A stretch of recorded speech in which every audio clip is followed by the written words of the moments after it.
Good morning, everyone. This is Jeffy Kennedy, author of fantasy romance and romantic fantasy. I am here with my first cup of coffee, which those of you on video will note is a Starbucks espresso. Still trying to figure out what I can have that's like not a latte. So I had to come back to the room and heat up water to add more water to it. I think maybe what I want is an Americano. I might try that next time because I'm not at home. If you're on video, you can see I am in a hotel room. Today is Monday, April 4th, and I am on mini break with my hubs and his siblings. And behind me, it's a little bit of a glare there with the rising sun, but the beautiful Colorado Rocky Mountains behind me. So, yeah, doing the podcast here from the hotel room, kind of a dicey wireless connection. We're on a very high floor, which is cool. But yeah, apparently high floor means not so much with the internet. But we'll see how it works out. Um, yeah, so we came up here yesterday, Sunday, and amazingly fast drive, like faster than it's been in years. I don't know if it's like the price of gas or what it is, but there was like it was kind of a rainy Sunday afternoon, but the roads were good, and we have not made that drive from. We went up the interstate from Santa Fe to Denver, and then cut over on E470. For those of you who what know, um, and just took E470 around to where it connects with 70, right at Golden there, and then a hop, skip, and a jump up the rest of the way. And yeah, it was so fast. If we had been going to my stepdaughter's house, we would have made it there in 5 hours. And we have not made that trip in only 5 hours in years. I was talking with some people at the hot tub last night. They have a rooftop pool here, and which is I'm on the 31st floor, and the pool's on the 34th floor. And so they had this great rooftop pool and hot tub, and they had fire pits, which some of you may know is like my happy place. So they were asking me where I was from because they're looking for somewhere else to move. And they said, yeah, that their 15-minute commute, or no, their 5-minute commute, I think. 5-minute commute has become a 50-minute commute. And the traffic in Denver is just terrible, but not yesterday. So we lucked out. We leave here tomorrow, and I don't know. I don't expect it to be nearly that slick. We shall see. I don't know if I'll do a podcast tomorrow. We'll see how we feel. Might see how David feels, but we might just get up early and go. So we'll just see. Probably if I do that, I will do a podcast on Wednesday to keep my mom happy. I did get up and turn down the heat. I think because I'm sitting like right, that it's coming out of the vent across from there, and I was like starting to swelter here. So I did figure out what it was I'd meant to talk about on Friday, and found my note. It was like underneath other notes I'd written on the pad. Phew, I'm hot. I might have to take this jacket off. Okay, I took the jacket off. Is that a pretty outfit though? So, and it was Corrine. She listened, Assistant Corrine. She listened to the podcast later, and she said, "Well, you didn't promise anyone anything unless it was me." And I was like, "Oh wait, it was." But by then I had found my note. So, one of the big kerfuffles in the author community at the moment, it's kind of author reader community, is that people apparently there was a viral TikTok. And you guys, I'm just beginning to loathe the term viral.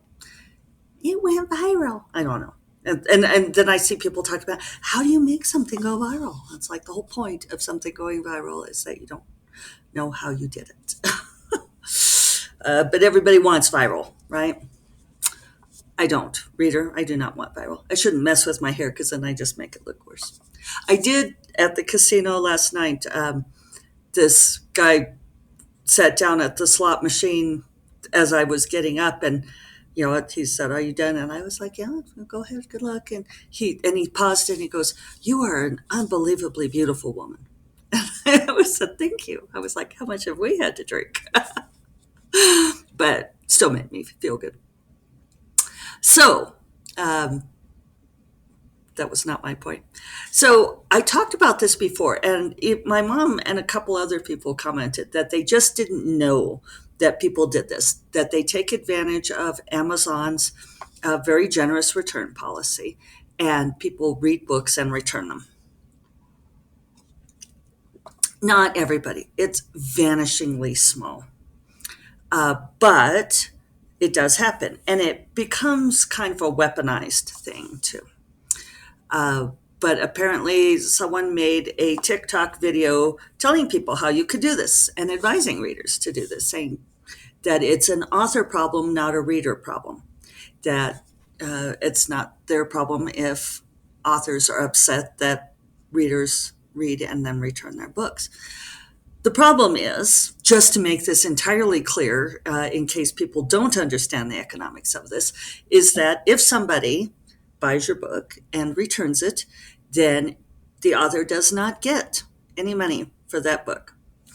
Uh, and there are some readers who apparently think that authors are really rich, and there are some who are really rich and they're very high profile, but most are not. Most are scraping by, are just barely putting it together. Besides which, if you read someone's book, then you should pay for it, at least something. But there is a contingent of people out there who feel like if they get something, if they can get away with something, if they can get something for free, then they will. And ebook pirating has been a thing since the beginning of ebooks.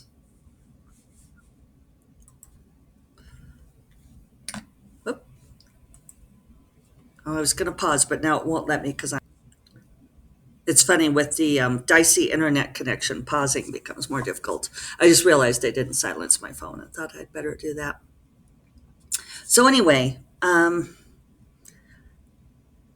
it's a conundrum. It's a problem, and a lot of authors are very upset about this. Just like people have been upset about piracy from the beginning. Piracy is when somebody takes your book and uploads it to a torrent site or some other site. And sometimes they charge people a subscription to the site, and then it's like, oh, you can read on all these books for free. The author does not get money for those reads either. So the thing is, um, even though I have seen some authors saying things like that she got, like apparently there was one who said that she had 100 returns of her book in 1 week. But I think that this sort of gets to be a vindictive thing because I have to look at all of my notes here. Yeah. Excuse me. So I had coherent thoughts on this, but I haven't had enough coffee yet. So I've seen a slight uptick in returns. I happen to notice it, especially on the most popular books. And by this, I mean percentage wise. Um, because obviously the most popular books have the most sales. And I did notice that on Dark Wizard and Fire of the Frost, two of the newer and more popular books, that there has been uh, a, a few more returns on it. Um, but by this, I mean each of them had 10 returns, which worked out to like 3%. And that was just in one slice that I went and looked at it. And I didn't really compare over time. I don't worry about returns. But this is the same thing for me, that I have never worried much about piracy. I wanted to say privacy. I've never worried much about piracy. Um, and this is because I truly believe that those people out there that want to pirate books, that want to read free books, that do this thing of reading and returning, um, I don't think that those people would ever pay for my books in the first place. They're not the loyal readers and the good customers who have been so generous as to make my career possible. Because, and you guys, those people are not listening to this podcast either. I can almost promise that. Uh, you guys who are listening to this podcast would not do this kind of thing, right? So, here we come around to preaching to the choir, right? But the readers who value and love my books, um, they are willing to pay for it. They pay several times. Some of them get arcs of my books and then buy copies for themselves. Had to sneeze there. Um, so the thing is, a lot of these authors are very upset, saying, "Why is Amazon doing this? Um, and why are they not prohibiting it?" And I go back and forth on this. And there's like a petition out there, which I have not signed because I think internet petitions are not worth much, to get Amazon to change their ways. And I don't think this is how you get Amazon to change their ways. Uh, there are some good options out there, that if somebody has read more than half of a book, which we know Amazon can tell, that there's not able to return it. Uh, the one that I'm most in favor of is, we know that Amazon can track reader activity, and they can tell if somebody is systematically buying, reading, and returning books. And I feel like those people, Amazon should not allow to do that anymore. Like, you maybe get 5 returns in a year or something like that. And we know that they have the capability of doing this. Whether they want to do it is another question. We can see, because we have pretty real-time sales activity on our dashboards, like, I can see somebody doing this, working their way through my series, where, they'll buy it and 2 days later return it, and then the next book in the series buy, 2 days later return, and systematically work through the whole series. I can see it, which means Amazon can see it. And I do think that Amazon should consider limiting those particular offenders, because they are few and far between, but they are also regular offenders. And apparently one of the outcries has been that these people say, well, that they can't afford to buy the books and read them. And so that's why they do this. And other people are pointing out that's why libraries exist. Because, yes, this is why libraries exist. And if you get the book from the library, and you can get an ebook through Overdrive from any library anywhere, then the author gets paid. So that's why you should do it. Which, I'm talking to all the people who are not listening to this podcast, right? But that is why. So the reason that Amazon does this is, it's a very basic practice of serving the customer, that the no questions asked return. And the reason that they do this is because Amazon is serving the 99% of good customers who do not abuse the policy.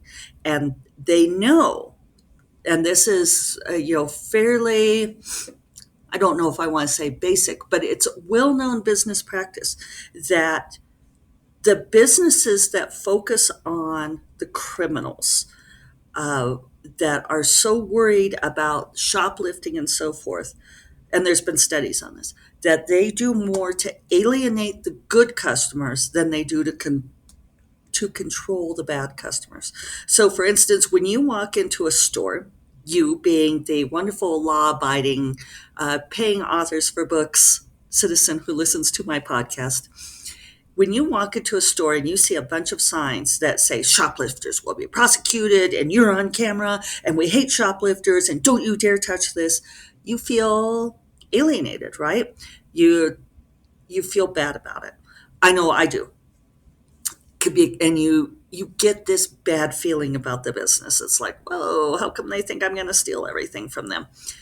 It's because they're focusing on that like 1% or less than 1%, I don't know what the number is, of people who shoplift. They're more worried about that than they are about the 99% of the people who come in and pay for the goods. Amazon is very, very smart in that they're putting their money on those 99% who don't do this return, don't take advantage of it in an illegal way, in ethical way, unethical. I was going to say immoral, but I got confused with my M's and N's. It's it's one of the very smart ways that Amazon runs their business.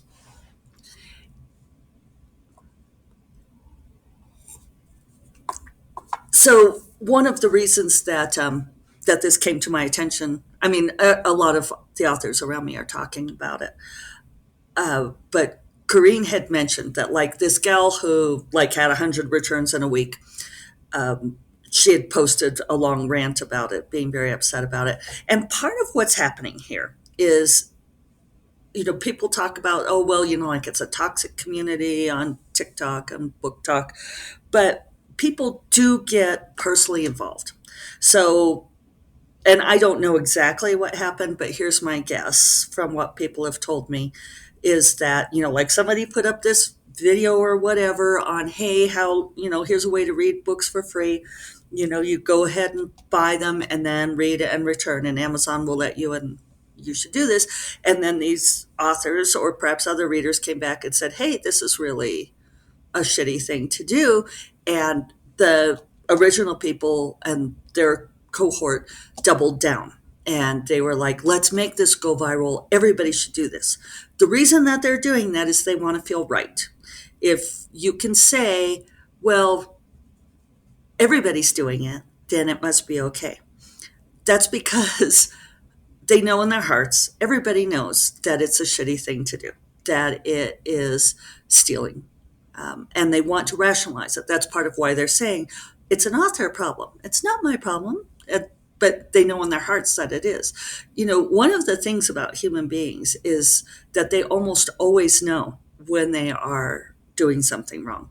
They find ways to rationalize it and to excuse it, but that's part of why our legal system makes such a big differentiation between whether or not the person is capable, mentally capable of understanding right from wrong. Most human beings, unless they are sociopaths or mentally afflicted in some way, understand right from wrong. So these people understand that it's wrong. But if they can get more and more people to do this, then they can feel more right, because if everybody's doing it, well, then it's not that wrong, right? It's still wrong. So anyway, this gal who's getting tons of returns, it's because she was going up against these folks and they were going to punish her. Um, and that's their way of doing it. But then somebody else took her post and shared it, and that was where Corrine saw it. And that person had finished up with this, let this be a warning to you. It's not entirely clear to me what was a warning, except I think that this a lot of authors very naturally want to go to the position of, if everybody keeps returning my books, I will not be able to make money. And some authors, like they're selling so few that they're like getting negative royalties, which sucks. I mean, it sucks, and they're struggling. And so authors want to take the position of, if you do not pay for my books, then I will not be able to write them anymore. I won't be able to make a living doing this. If you have to pay out, um, it's not exactly a viable profession. And obviously, I'm very much in favor of writers being able to make money writing their books. That's the whole mission of Sephora. It's my personal mission, since that's what I do.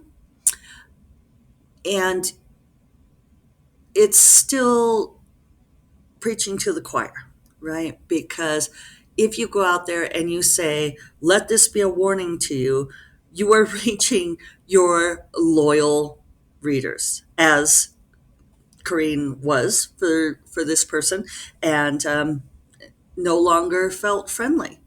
So here we are back to the same thing, right?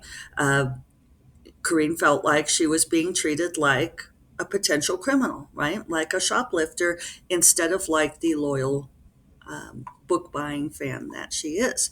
Corrine spends money on books. She buys paper books, sometimes at prices that I can't believe she wants to pay for things. I'm like, just read the ebook, and because that's what I do. But she's like, no, it's collectible. I want this. We love you, Corrine. So I don't know, what's the take home message here?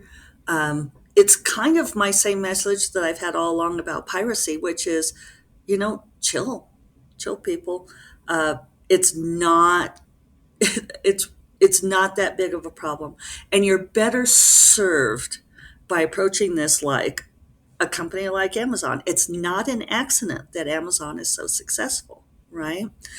And part of why they're successful is because they do not worry about that small percentage that are trying to cheat things. Instead, they entirely focus on the people who are here, take my money, and they are taking the money. So, so that's my whole thought on that. Um, and I'm already over 20 minutes here, so I'm going to head on my way. But I am going to get this posted, and I'm going to do some writing this morning here in the hotel room. Going to sit the other way so I can look out at the mountains and be a good kitty cat and get my words in. And then yeah, this afternoon I get to do a spa treatment. I get to have a body scrub and a body wrap, which I'm really excited about. And I've been saving up my money to do. I feel like I have lizard skin. I've not been able to have good exfoliation for I don't know.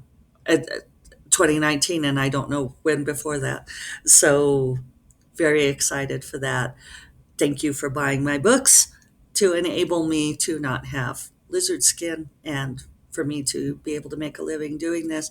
I appreciate each and every one of you. And I think you know that I work very hard to make sure that you get that value for your money. So, maybe tomorrow, definitely Wednesday, and you all take care. Bye bye.